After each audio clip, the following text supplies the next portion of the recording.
about to listen to the Dr. Dahlia Show. Sassy, stimulating medical talk radio. Any medical advice Dr. Dahlia Wax gives on her show should not be substituted for an actual visit to your medical provider. And now, here's Dr. Dahlia.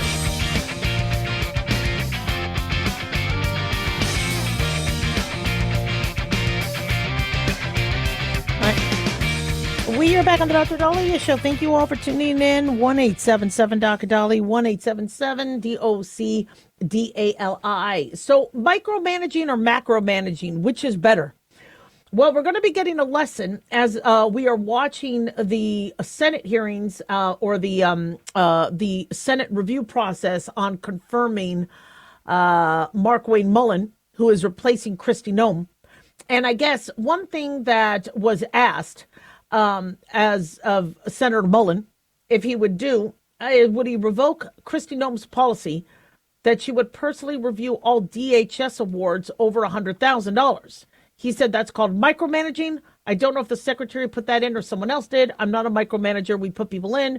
We empower them to make decisions. What is required to come into my level will make a decision. So apparently Kristi Noem instituted this policy in a July 2025 memo, and it was to root out waste, fraud, and abuse. However, which I think a lot of us supported, there has been a lot of waste, fraud, and abuse. Who's getting, a six-figure contract? What is it being spent on? I think contracts do need to be reviewed. However, they say this policy was reportedly at the center of delays to disaster aid, cybersecurity contracts, transportation security technology, and even Trump administration priorities such as the border wall construction. Being reported by Federal News Network, apparently the policy has drawn bipartisan criticism. Now, I have no problem with contracts and things being reviewed, especially if we're concerned about waste, fraud, and abuse.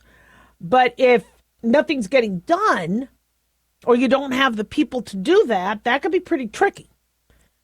And I know there's a little bit of kind of questioning and, what happened when we had many people who were fired, government workers fired. I get the remote work. No, you got to come on site. We're paying for the buildings. We need to see you doing work. I get that, where you have to return to the office.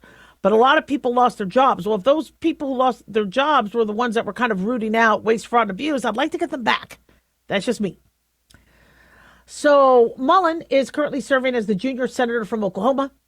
He did agree that the 100,000 review policy constitutes red tape. He says we have a very clear line of communication with every one of our our agency's heads on their authority that you gave them with their parameters, and we'll discuss, but we're going to be very responsible for taxpayer dollars. So the idea of micromanagement versus macromanage. So one thing people are really concerned about is FEMA. Now, a possible super El Nino is supposed to be positioning changes in the Atlantic hurricane season. Now, a strong El Nino usually means fewer Atlantic tropical storms, more Pacific, but the Pacific doesn't hit us as much as the Atlantic hurricane season.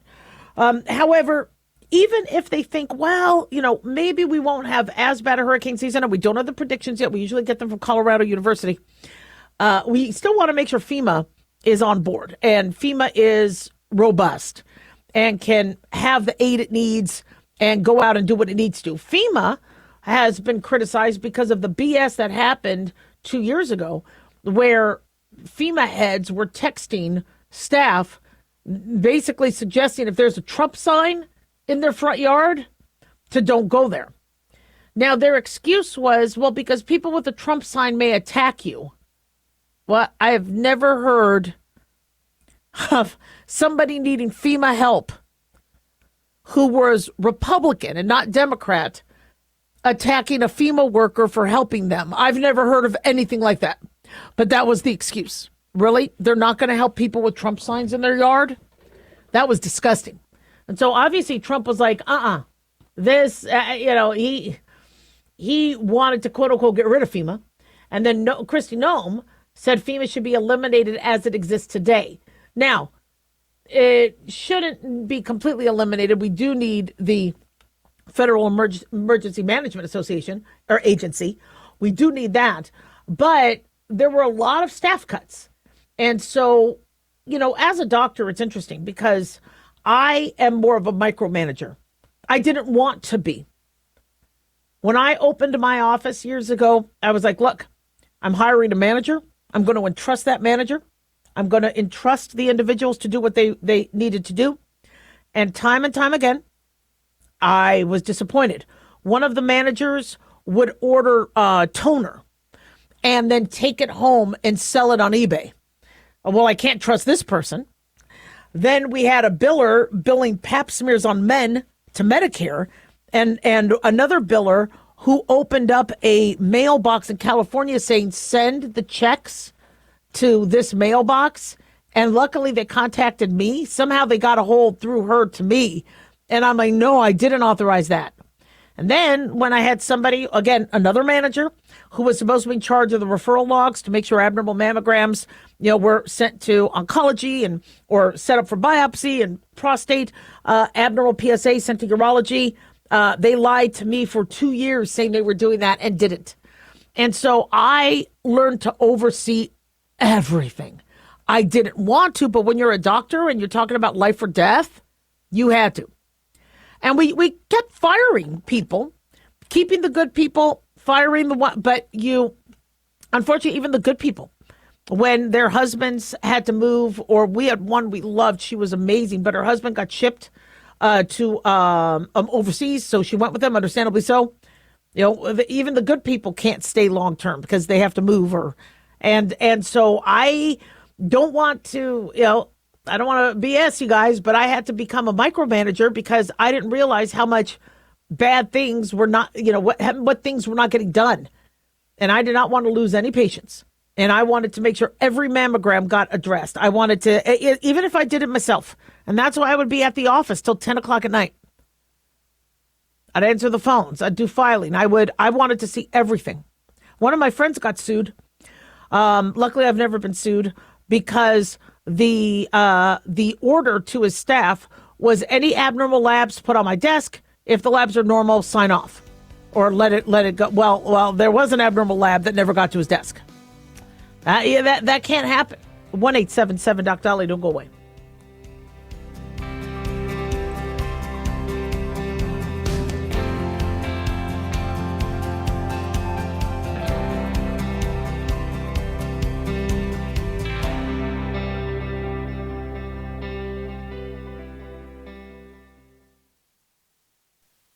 This is an urgent announcement for anyone that's $10,000 or more in debt. Before you make another minimum payment, you need to know there are special programs that can completely free you of your debt. Total Financial Freedom can help you become debt-free in months instead of years. Resolve your credit card debt, signature loans, department store cards, internet loans, and timeshares. Call Total Financial Freedom now at 800-878-6020 for a free consultation. For 16 years, Total Financial Freedom has helped thousands get out of debt. You can feel confident when calling because Total Financial Freedom is A+ rated by the Better Business Bureau. Battling for years and years stuck in the endless cycle of minimum payments could take decades. You have the right to get your debt resolved and substantially reduce your monthly payments. Call Total Financial Freedom now at 800-878-6020.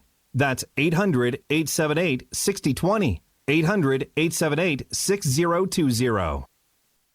Let's face it, guys. We're living in times where the truth is becoming more suppressed and censorship is increasing at an alarming rate, especially on social media platforms. It's Clyde, and I want to tell you about a safe and secure digital playground we put together just for you. It's aftermath.media. You get access to thousands of Ground Zero archives and podcasts, along with our private social media groups with your basic membership starting at only $7 a month. Each subscription includes tech support, access to the RSS feeds, along with our own chat room and Telegram channel. In addition, the premium membership includes research study groups, webinars, a document and movie library, a live video stream of Ground Zero, a monthly Zoom chat with me, and other bonus content. Be sure to check out our yearly specials as well. Sign up today while you're thinking about it. Sign up at aftermath.media. Again, that's aftermath.media.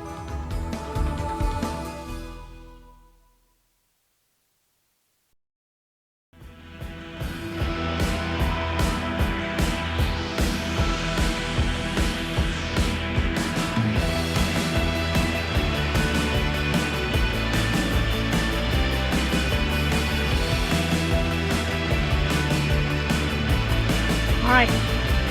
We are back on the Dr. Dahlia Show. Thank you all for tuning in. 1-877 Dr. Dali, 1-877 DOCDALI. Big thanks to Talk Media Network for making the show happen. Big thanks to Daniel, our producer. And big thanks to y'all for tuning in. We really do appreciate it. Don't forget to follow us on Twitter or X at Dr. Dahlia, Facebook, The Dr. Dahlia Show, and on YouTube, click like and subscribe. So one of my favorite shows of all times is Friends. Interestingly, I didn't watch a lot of Friends when it was on, because in the 90s, Friends spanned from 1994 to 2004. So in 1994, I was in medical school. And I remember I caught a couple episodes. We watched Seinfeld a lot when we could. And then I think Friends followed that. And we watched what we could, but we were busy. And then during your clinicals. And so I didn't get to see a lot of shows. In fact, I remember when I was giving birth to my second one, Brock, the TV that was playing a rerun of the episode where Ross and Rachel had made a video, or Ross had inadvertently made a video, and they were trying to figure out who hit on who, and that's how Rachel eventually gets pregnant. And so I remember that episode was going on, and I had never seen it, but it was a rerun, and that was 2002 when I was giving birth to Brock. And I remember going, okay, that was a good episode, but I was in labor, so I didn't really get to enjoy it too much. But the show was fascinating. But what has really made it fascinating is it's made a lot of the younger generations very nostalgic for the 90s, where you're going to hear a lot of 90s nostalgia, because they looked at what happened with Friends and they're like, well, I want that. I want, roommates who are guys, and I want, and same thing with Seinfeld. Even though Seinfeld technically started in 1989, Seinfeld pretty much was, helped stereotype the 90s, where guys and girls can be friends. Yeah, maybe they did have some history, but they could still get together and hang out and do things and be open and talk to each other. And, even, there was a lot of, not worried about political correctness. You didn't have cell phones. So you would call, why aren't you picking up? I'm going to come to your house. People coming in and out of the door. And so to see what life was like and how people could enjoy themselves and have vibrant sex lives and dating lives without the cell phone, I think a lot of people are very intrigued by that. But what's one of the most intriguing things about Friends is how Rachel Green, the character that Jennifer Aniston plays, was the most beloved. That character was taken to new heights where people wanted to copy her hair, copy her fashion, just copy everything about her. And she actually wasn't very nice. If you really look at Jennifer Aniston's role on that, as Rachel Green, she wasn't a very good person. And it's amazing how people loved her. And why? Because there was a lot of realism. Interestingly, Courtney Cox was supposed to, I remember learning about this for years because Courtney Cox was on Family Ties, exquisite. She was kind of the bigger headliner, compared to these other stars who were relatively unknown, even though they had other acting jobs prior. So Courtney Cox was supposed to take on the Rachel role.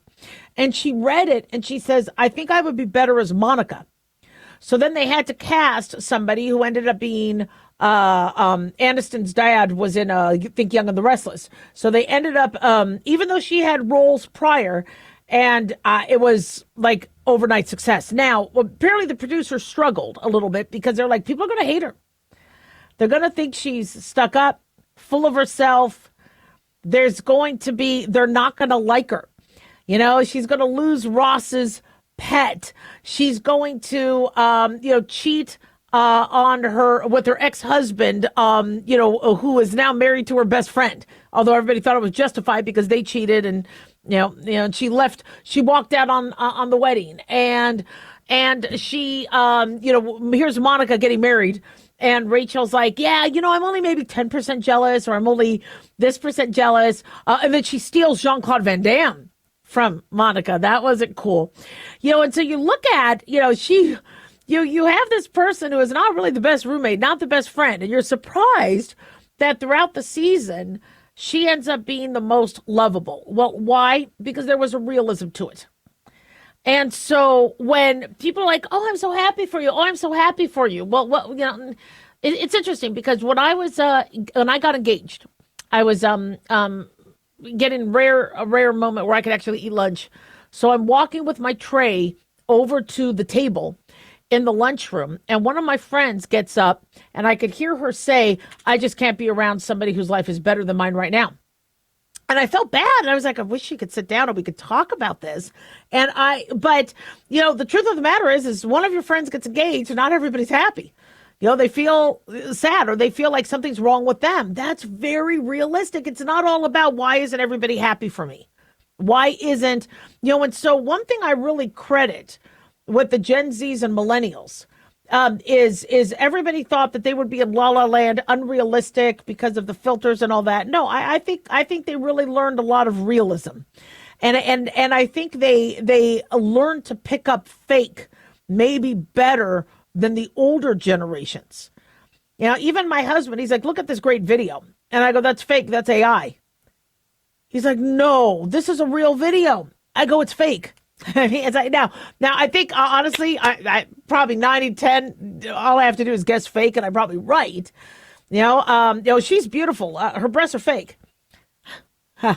How do you know? Well, you could just tell because you see the indentation between them. They don't flow naturally. They're fake breasts, which is fine. That's okay if that's she's beautiful with fake breasts, but that's not. She had cosmetic surgery. Really? Yeah, so maybe it's because we women know, and we women know how we think and all that. But I just people. It's fascinating because I'm around a lot of younger people, and they love Friends and Seinfeld and these older shows, and nostalgia is really, really coming back. And I think they're just fascinated. Like me, I was always fascinated by the 50s. Growing up in the 80s, I saw Back to the Future. And I was just like, God, the 50s were crazy. I mean, I loved the 80s in terms of the music, but I was like, what? I was just always fascinated by the music of the 50s, just that era. Just, and I learned a lot of music. I sing a lot of that music. I just loved it. But that's how a lot of maybe it's because of the 30 years. I was, grew up in the 80s. So 30 years past I just thought it was just a magical time. And that's where a lot of now the younger people are. 30 years ago was the 90s. I mean, the Friends show started 32 years ago. It's crazy. I mean, in fact, one of the actors has already left us, Matt Perry. And so, if nostalgia is coming back, maybe we do need to bring back a little bit of the 90s. I mean, the realism, be honest, and say, look, I'm happy for you, but I'm thinking about myself. I shouldn't be, but I am sad. I'm sad that I'm going to be alone. I'm happy for you, but it's reminding me that I'm going through something. Why can't we talk about that? Rachel did with Monica. I mean, it took a while. It took a little bit of her acting out and sleeping with Ross or saying she was going to sleep with Ross or whatever. Them making out in I've really seen, I've seen too many of these episodes where I know them by heart. But what about that sort of honesty? Now, people look at Friends going, oh, you can't do that show now. She asked Joey to zip her dress, and then she goes up, right? Because he's zipping it down. Well, that would be technically in this day and age assault. Did my friends always try to cop a feel and things like that? Yeah, that's what dudes did. I'm not saying it's okay. I don't want to bring that back from the 90s, but it was a different time. Guys weren't afraid of saying, you look good. You're sexy. Or yeah, and it was, a lot of it was innocent. Yeah, there were some non-innocent sort of things that happened, obviously, but would I bring back all of the 90s? No. I did like some of the music, although interestingly in the music, a lot of the 90s music was retro 70s. And so there was a lot of the 70s coming back, which is interesting. So nostalgia is good. It hits us in every decade. But, interestingly to see a character who is very flawed and faulted being a character that everybody loves. Why? Because they could relate. They could relate to that. And that's kind of what Friends did. You have the jock. You had the brainiac, you had the dork, and we all could relate, and I couldn't relate to Phoebe. I had a little tough time relating to Phoebe. I liked Phoebe. I thought her character was fantastic. Didn't really understand that, but she was all about the, magical and things like that. So for those of you that still haven't watched Friends, and there's some people out there, do it. I mean, Friends has been very smart about all the reruns, but look at the lesson I get is the honesty is really important. And talking about things and say, look, I know you're happy, but how do I deal with my, Yeah, I don't want to resent you. I don't want to be unhappy. And I know a lot of people are like, well, don't rain on my parade. You're raining on my parade. Well, then that's not a good friend. A good friend would sit there and go, okay, I don't want you unhappy. And having been married earlier than a lot of my other friends, I picked up on that a lot. 1-877 Doc Dolly, don't go away.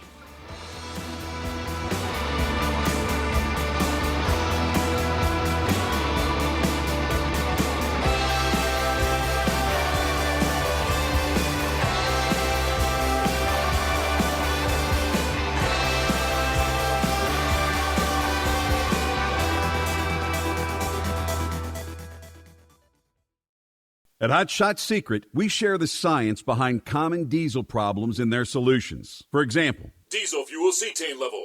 in many states, the cetane rating in diesel fuel is 42 to 45. Most diesel engines operate more efficiently with a cetane rating of 48 to 50. One treatment of Hot Shot Secret Diesel Extreme will raise your cetane 7 points, increase fuel economy, and improve cold starts. Due to a cleaner burn, there are less hydrocarbons and particulate matter in your exhaust. This reduces the blockage of your diesel particulate filter. Using Diesel Extreme generates 83% less DPF regenerations. The 6-in-1 Diesel Extreme formula also includes the most concentrated detergent on the market, lubricity enhancer, water demulsifier, rust and corrosion inhibitors, and a fuel stabilizer. Hot Shot Secret Diesel Extreme is available nationwide at truck stops, Fine Farm and auto stores, and online at hotshotsecret.com. Hot Shot Secret. Powered by science.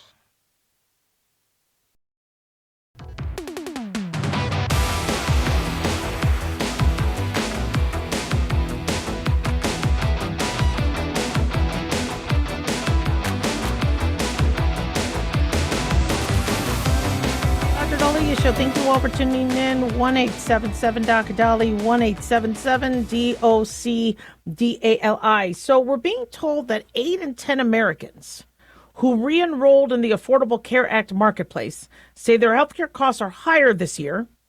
Half say their costs are a lot higher, according to a new survey. And they have to cut back on things in their everyday life to pay for their health insurance. Now, the article, to me, echoes what we've been saying, right, since 2009, where the health insurance is expensive, it's ridiculous, it's unaffordable, the deductibles are too high, and it's probably one of the worst products you could buy. However, some individuals were able to get a fairly decent deal because of the subsidies. And so when you look at what happened in 2009, you had such a horrible bill, with the exception of pre-existing conditions and covering physicals, which needed to happen. Other than that, you didn't need the other 2,000 pages. But when that got passed, you're like, well, this isn't going to work because people are going to lose their doctor. Obama's wrong. Doctors are going to quit, or they're going to work for companies. People won't have a regular primary care provider to do those physicals. And they're going to have high deductibles, and you can't have a product on the market that people don't want to pay for. So it would have died by 2010, but it didn't, because the government kept putting money into the system. Well, we're going to just kick the can down the road. So insurance companies charge them less. Well, how much less? Charge them $1,000 a month less, and we'll give you that extra $1,000 a month per patient. When I was spending easily $1,000 to $2,000 a month for health insurance for my family, but I didn't get the subsidies because we didn't qualify, understandably so. So the insurance company's like, well, we got to raise prices. Can you make it $1,100 a month? Fine. And the government kept paying. They kept paying. So this year was a little unique. The subsidies weren't, and the enhanced tax credits weren't extended. It's a lot of money. And so even though I had said, well, let's extend it just for a month, it wasn't practical. Especially since look at how long Congress is taking for the Save America Act, and look at what they're doing to the TSA agents. So the repeal and replace Obamacare that never was able to happen might actually start happening. Now, what the media is doing is they're making it look like how Congress's unresolved fight over the subsidies is hurting all these Americans. But the insurance is crap insurance. And I'm not blaming the insurance companies per se. It's what people are able to afford is still high deductible. Still, you have to pay out of pocket if you want to see a doctor in person, but you might be able to do telemedicine for free. That's not the type of, the reason why you need health insurance is not for a telemedicine visit. You need health insurance because what if, God forbid, you're in the hospital?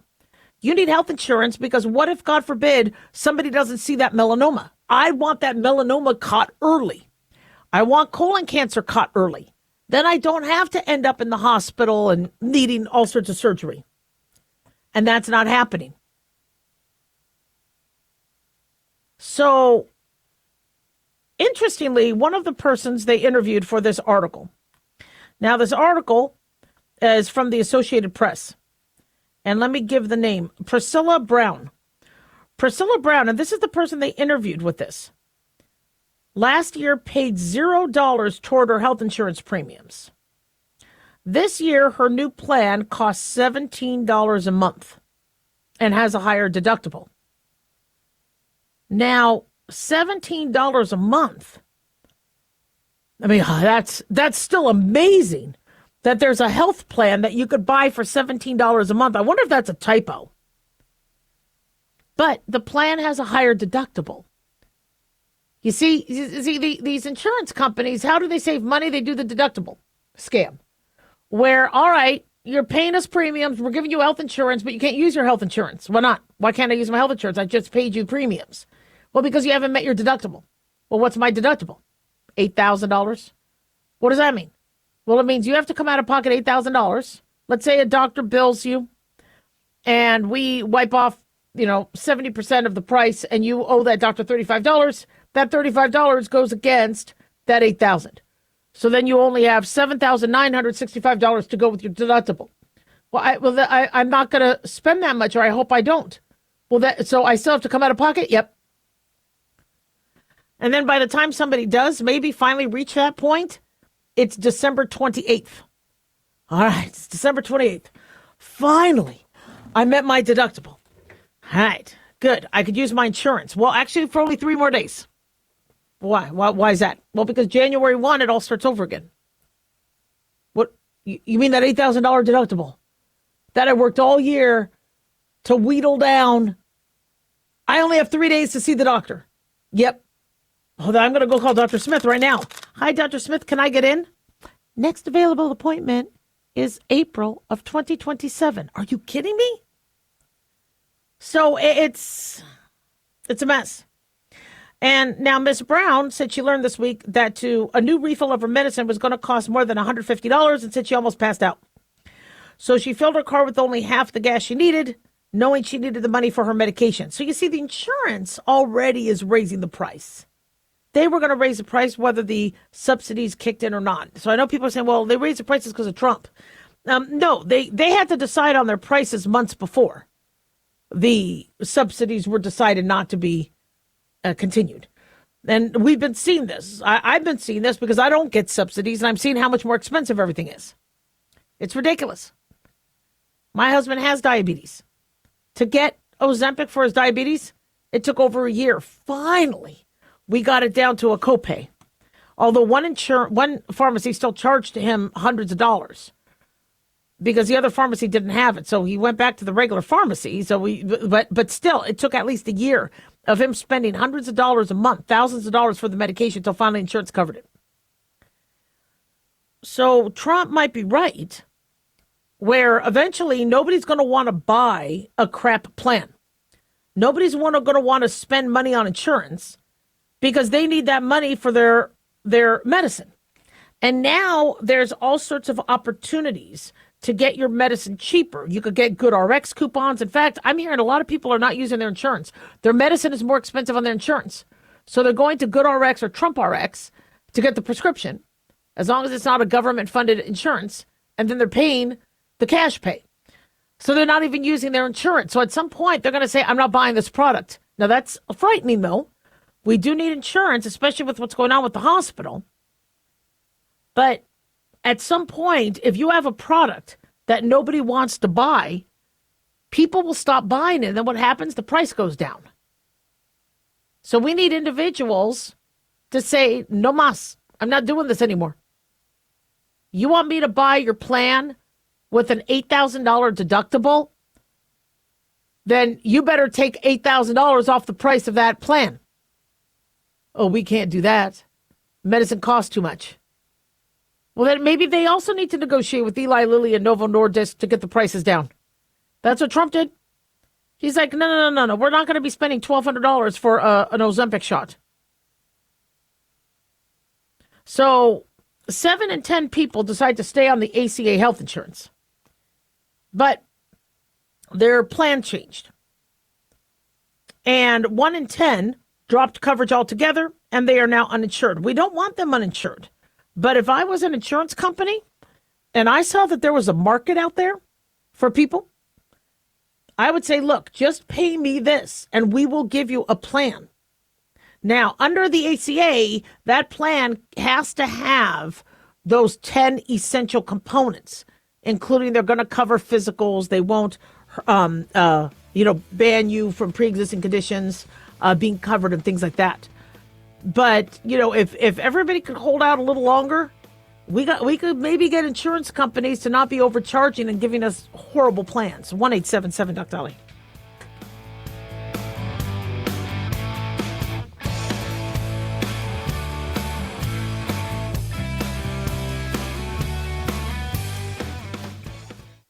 Carl Amari here to tell you about our newest website for old-time radio lovers. It's 100radioshows.com. At this site, there are 5 old-time radio shows waiting for you to download free as our gift to you, and be sure to browse the additional 700 old-time radio shows available to you for 70% off by using the promo code RADIO at checkout. This is a limited-time offer, so log on to 100radioshows.com. That's 100radioshows.com. As an organ donor, your story doesn't have to end. The good in you can live on. In fact, you could save up to 8 lives and restore sight and health for many more. Sign up right now online as an organ, eye, and tissue donor. You'll be happy you did. And just maybe, someone else will be happy too. Go to organdonor.gov. It saves lives. U.S. Department of Health and Human Services, Health Resources and Services Administration. Hi, everybody. It's Dr. Dahlia. As many of you know, I lost another colleague to suicide. And tragically, tens of thousands of Americans, including hundreds of physicians, take their lives each year. Why is suicide so common? Why doctors? Even medical students have alarming suicide rates. Nurse burnout is at an all-time high. Maybe it's the monstrous workloads we face every day. Maybe it's because of burnout, malpractice suits, online reviews. Medicine has changed so rapidly that it's almost unrecognizable to those of us who entered this field and wanted to take it by storm. But there's not a lot of resources out there for healthcare providers who deny that they are struggling or at risk. So my book, The Depressed Doctor, aims to change that for both the physician and medical student and anyone else who is struggling. Find The Depressed Doctor on Amazon or at drdahlia.com. And if you are currently struggling, call or text 988, the National Suicide Prevention and Crisis Hotline. Don't wait. The silence is killing us.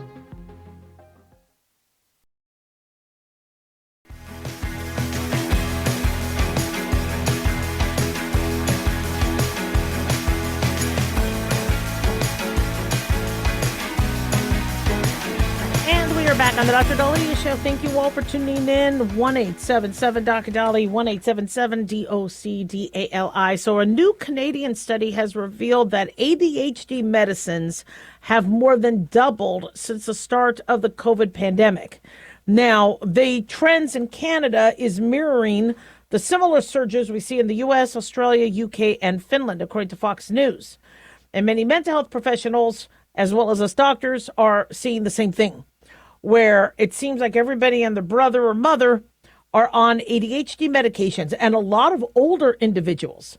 Now, this study looked at data from January 2016 to January 2024 and found that the demographics of those receiving stimulants have shifted. Before the pandemic, they said 48% of new participants were female, During that pandemic, it jumped to 59%, and the most significant growth occurred among adults aged 25 to 34. They also found that the time between a patient's first ADHD health visit and their prescription shortened. So as opposed to somebody, being, offered therapy and other things, many people were given a medicine right out the gate. And so, of course, the study's like, are these people getting thorough evaluations? Now, we talked about attention deficit hyperactivity disorder, where if you have issues focusing, remembering, staying on task, not being able to manage multiple tasks, etc., and then hyperactivity where you're fidgeting a lot, speaking out of turn. I'm hyper. That's just me. I always feel like but I just do. I have a lot of energy. And then when I go to sleep, I go to sleep. But I've always been kind of hyper. But I get stuff done. And luckily, I don't have attention deficit because I'm able to multitask and get things done. But one issue I had with patients is when they were struggling and saying, I need ADHD medication, and I'd ask, why? They're like, well, because I can't concentrate at work. I just have trouble concentrating. And I'm like, okay, did you see Lord of the Rings? Oh, yeah, I love Lord of the Rings. I go, how many times do you have to take a break and stop? Oh, I could sit through the whole 3 hours, like nothing. So you could sit through the whole 3 hours, but you can't sit and do work, right? Well, that's not ADHD. That's you aren't interested by your work. You don't like your work. Your work is not holding your attention. Now, I get we can't all love our jobs. We can't all love everything we do. But the medication is temporary. And somebody should be evaluating your heart. And somebody should be making sure it's not mixing with other medications or stimulants that you might be on. I saw one woman on bupropion, Wellbutrin, phentermine, a weight loss drug, as well as her Adderall. And I'm like, what's your heart rate? She goes, well, my Apple Watch is fine. It says it's 99. So I'm below 100. I go, but 99 is high. We want your heart rate from 60 to 90. So, here's the thing. I get it.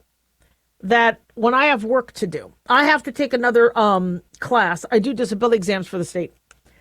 And so I guess every 6 months they go, oh, there's another class we need everybody to do. Oh, okay, we need another class. And this is a multiple hour class. And I'm thinking to myself, I'm interested in the subject matter, but really multiple hours online. And yeah, I get how if you're like, I got to function and I got to get this done, or you have onboarding to do with your job and you got to watch through these videos. I get how if you take a stimulant, it's going to help you get through it. But I think we're looking at other underlying issues here. When moms are bringing their kids saying, yeah, my kid has ADHD. Okay, why? Well, because he doesn't like paying attention in class. And I'm looking at this kid, and he's sitting there on his Game Boy or his little Nintendo game, pocket game, the whole visit as I'm talking to mom. And I'm like, does he pay attention with video games? Oh, she goes, yes, with video games or cartoons. Yeah, he's glued. Well, with attention deficit, you can't stay tuned in to a lot of things. So that's now suggesting it's an issue with, that's how we diagnose. Same thing with hyposexual desire disorder. You have individuals that say, I have low sex drive. I just can't, I need help. I need hormones. Okay, we're here to help you. All right. When do you notice low sex drive? My husband. My husband wants to have sex and I don't want to have sex. I'm not even remotely in the mood. All right. Okay. Well, what about watching, I don't know, Michael Fassbender or Brad Pitt or whoever, depending on their age. Do you think they're good? Oh, they're sexy. Absolutely. Does that get you in the mood? Absolutely. Do you ever, masturbate or have self sessions? Oh, yeah, I'm fine there. All right. Well, then it might not be a hyposexual arousal disorder. It might be you're not wanting to sleep with your husband. There might be an attraction issue, something else. And, a lot of women are frustrated, like, there's no medicine for that. There's no medicine for that. Well, there is medicine if you really have an all across the board issue. But if you're not attracted to your spouse or you don't want to sleep with them, There's no medicine for that. So we have to be really, really honest about what's going on. And going back to attention deficit, before you start to get, and these medications are not easy because they're controlled substances, which means you have to check in frequently. You usually have to get them in person, although I think there's some doctors doing it telemedicine-wise, but with controlled substances, it's a little tricky. And it's not an easy medicine to be on. And many people are using it because it's a stimulant. I mean, drink some coffee, drink some, if you have true ADHD, yes. If you have true ADHD, you need to, I get that. But if it's, I just got to get through work, I don't like work. Well, we don't want you to drug yourself to get through work or get through a marriage or get through a party.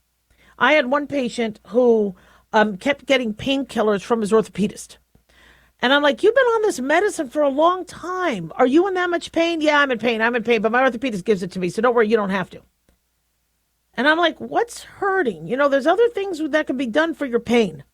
And finally, he opened up and he said, actually, I'm not in pain, but I'm a dealer of poker. I'm a poker dealer, and I can't stand people anymore. And when I take the Lortab, it makes me tolerate people so I could get through the shift. And I'm like, so you're addicted to narcotics, not because of pain, but because you're trying to get through a job that you dislike. And the truth of the matter is a lot of people are in that position. And that's not healthy. That's not safe. Can't be doing that. A lot of you are drinking diet sodas. Is it that you really, really like the taste of diet soda? No. But you're using it for that kick so you could get through your day. Now, I get it. If we all were doing jobs we really, really liked, I mean, what would I love to do? I'd love to sing. I'd love to be on stage and sing. But nobody's going to pay me for that. You guys have heard me sing. I'd starve. I mean, maybe I'd lose weight. But still. I understand doing what you really want to do might not necessarily pay the bills. And I get a lot of us have to kind of, a lot of us have to, we're going to see the in-laws, on Easter. That's just kind of what you have to do. Get through it. But if you're taking pills to get through something every single day or getting through it, that's not good. I had one patient where he wanted medication because his mother-in-law moved in. And he said, I can't stand coming home and I need to be able to be. I go, you're at home for most of your life. You need to now drug yourself to get through that. No. Something's got to change. So, it takes us doctors identifying that, but it takes patients telling us what's really going on. And seeing that so many people are now on these ADHD medications, which cost the healthcare system money, it takes a toll on the body. I get if you have real, true ADHD, but don't be taking medicine you don't necessarily need. 1-877-DOC-DOLLY. Don't go away.